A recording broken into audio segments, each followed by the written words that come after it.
రాష్ట్రంలో ప్రజలందరికీ నాణ్యమైన విద్యుత్తును తక్కువ ధరకే అందించడమే ప్రభుత్వ లక్ష్యమని విద్యుత్ శాఖ మంత్రి గొట్టిపాటి రవికుమార్ పేర్కొన్నారు. తూర్పుగోదావరి జిల్లా రంగంపేట మండలం వడిసలేరులో అనపర్తి ఎమ్మెల్యే నల్లమిల్లి రామకృష్ణారెడ్డి అధ్యక్షతన జరిగిన పలు అభివృద్ధి కార్యక్రమాల్లో ఆయన పాల్గొన్నారు. కేంద్ర ప్రభుత్వం ఎస్సీ ఎస్టీల కోసం ప్రవేశపెట్టిన పీఎం సూర్యఘర్ ముఫ్త్ బిజ్లీ యోజన కింద ఏర్పాటు చేసిన సోలార్ యూనిట్లను మంత్రి ప్రారంభించారు. ఈ పథకం కింద బీసీలకు కేంద్రం ఇచ్చే 78,000 రాయితీకి అదనంగా రాష్ట్ర ప్రభుత్వం తరపున మరో 20,000 అందించే దిశగా ముఖ్యమంత్రి చంద్రబాబు ఆలోచిస్తున్నారని మంత్రి వెల్లడించారు. రైతులకు 9 గంటల నాణ్యమైన విద్యుత్ ఇస్తామని, వారి మోటార్లు పాడవకుండా నాణ్యమైన విద్యుత్ సరఫరాకు చర్యలు తీసుకుంటామని హామీ ఇచ్చారు. 2 కోట్లతో నిర్మించిన సీసీ రోడ్డును మంత్రి ప్రారంభించారు. అనంతరం 36 లక్షలతో నిర్మించనున్న హెల్త్ క్లినిక్ సెంటర్కు శంకుస్థాపన చేశారు.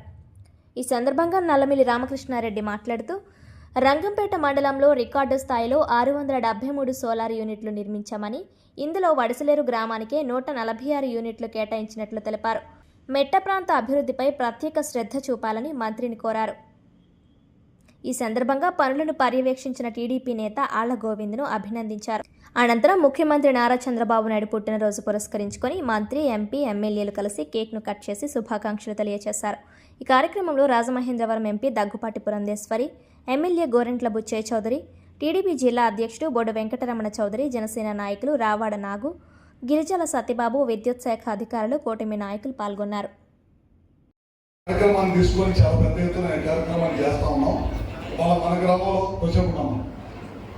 మన గ్రామంలో ఇవాళ 150 మందికి శాంక్షన్ చేపిస్తే 100 మంది ముందుకు వచ్చి 100 మంది పైన ముందుకు వచ్చి మేమందరం పెట్టుకుంటామని అందరూ కూడా పెట్టుకోవడం జరిగిందన్నమాట. మీ కాన్స్టిట్యున్సీలో 6,000 కనెక్షన్లు ఇచ్చాం. 6,000 కనెక్షన్లు కన్నా మనం చేయిస్తే దాని విలువ 75 కోట్ల రూపాయలు ఇవాళ మీ గ్రామం నుంచి ప్రారంభించడం జరిగింది. నేను ఇందాక మా సోదరుడు చెప్పాను రామకృష్ణారెడ్డి గారికి 4 నెలల్లో కంప్లీట్ చేయించండి, బ్రహ్మాండంగా రిజల్ట్ వచ్చిందని చెప్పి కూడా అన్నాను. ఎందుకంటే ఇందాక పెద్దల పురంధేశ్వరి గారు ఒక మాట చెప్పారు, రాబోయే రోజుల్లో ఇంకో దేశం మీద ఆధారపడి బొగ్గు కోసం లేకపోతే గ్యాస్ కోసం ఆధారపడుతున్నాం. ఇది మనం ఎక్కడ ఆధారపడకుండా మన డే టైం వచ్చే లైట్, పగలపూట వచ్చే లైట్ ద్వారానే మన ఇంటి మీదే విద్యుత్ ఉత్పత్తి తయారు చేసుకొని మన ఇంట్లోనే వాడుకునేంత సౌకర్యం ఎక్కడ లేదన్నమాట. అందుకనే ప్రధానమంత్రి గారు భారతదేశం మొత్తం మీద 1 కోటి కనెక్షన్లు పెట్టాలని చెప్పి ఆంధ్ర రాష్ట్రం మన ముఖ్యమంత్రి కూటమి ప్రభుత్వమైన నమ్మకంతో 20 లక్షల కనెక్షన్లు ఒక ఆంధ్ర రాష్ట్రానికి ఇచ్చాయంటే దాన్ని బట్టి మీరు అర్థం చేసుకోవాలి. ఒక ఎస్సీ కాలనీలే కాదు, ఈసారి మీ గ్రామంలో కూడా 3 కిలోవాట్లు వరకు గ్రామంలో కూడా పెట్టుకోవచ్చు. దాదాపు 78,000 రూపాయలు మీరు పెట్టిన గంటలోనే మీకు సింక్రనైజ్ చేయగానే ఇమీడియట్గా వచ్చి మీ అకౌంట్లో డబ్బులు పడుతున్నాయి. ఎస్సీలు ఎస్టీలకి అయితే 100% ఫీ ఇస్తున్నాం 2 కిలోవాట్లు. అదేవిధంగా ఇప్పుడు మనం బీసీలకు వచ్చేసరికి కేంద్ర ప్రభుత్వం ఇచ్చే 78,000 కాకుండా మళ్ళీ మనం ఒక 20,000 ఇద్దామని చెప్పి మన మధ్య ముఖ్యమంత్రి గారు నిర్ణయం తీసుకున్నారు. ఈ కార్యక్రమాలన్నీ కూడా ఈ ప్రభుత్వం ఈ 2-3 నెలల్లోనే మొత్తం కూడా చేయాలని చెప్పి ప్రభుత్వం నిర్ణయించింది. అదేవిధంగా ఆర్టీసీఎస్ ద్వారా గ్రామాలకి ఉన్న 24 గంటల కరెంట్ ఇవ్వాలి.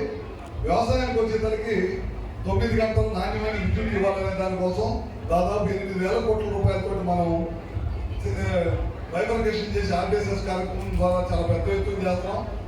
అదే కాకుండా ఇందాక రామకృష్ణారెడ్డి గారు వాళ్ళు మీరు విషయాలు అడిగారు. ఒకటేమన్నా ఇక్కడ రైతాంగానికి బాగా ఇబ్బందికరమైన పరిస్థితి వస్తుంది, మనం ఇచ్చే మోటార్లు కాలిపోతుంది, ఎక్కువ లోడ్ పడేసి అన్నారు. తప్పకుండా ఇక్కడ స్పెషల్ డ్రైవ్ పెట్టించేసి ఏ ఒక్క రైతుకి కరెంటు వల్ల కానీ మోటార్ వల్ల కానీ నష్టం జరగకూడదని ప్రభుత్వం చేసింది. తప్పకుండా దాని వరకు మేము తప్పకుండా చేస్తాం. 2 సబ్స్టేషన్లు ఎట్టి పరిస్థితుల్లో కట్టాలన్నారు, అవి కూడా తప్పకుండా చేపిస్తాం. ఒకసారి మన రామకృష్ణారెడ్డి గారు, జోగేశ్వరరావు గారు కూడా కలిసి వచ్చి 220 kV సబ్స్టేషన్ పెట్టాలన్నా ఇందాక మా అధికారులు అందరూ కూడా వచ్చారు, చెప్పడం కూడా జరిగింది. తప్పకుండా ఈ కార్యక్రమాలు ఆయన ఏదైతే అడిగారో అగ్రికల్చర్ కనెక్షన్ కానీ లో వోల్టేజ్ సంబంధించడం కానీ అట్లాంటి ఏదైతే అడిగారో అన్ని కూడా తప్పకుండా చేస్తాం. ముఖ్యమంత్రి గారు ఒకటి చెప్పాడు, మనం నాణ్యమైన కరెంట్ ఇవ్వాలి, తక్కువ రేటుకి ఇవ్వాలి. అంటే గత గవర్నమెంట్ లాగా 9 సార్లు 10 సార్లు విద్యుత్ ఛార్జీలు పెంచకూడదు, తక్కువ రేటుకి ఇవ్వాలి, మంచి కరెంట్ ఇవ్వాలి, లో వోల్టేజ్ రాకూడదు అనే ఉద్దేశంతో ఈ ప్రభుత్వం ఈ కార్యక్రమాలన్నీ చేస్తుందని చెప్పి కూడా సభాముఖంగా మీ అందరూ తెలియజేసుకుంటూ, ఈ ప్రభుత్వం వచ్చి 22 నెలలు అయింది.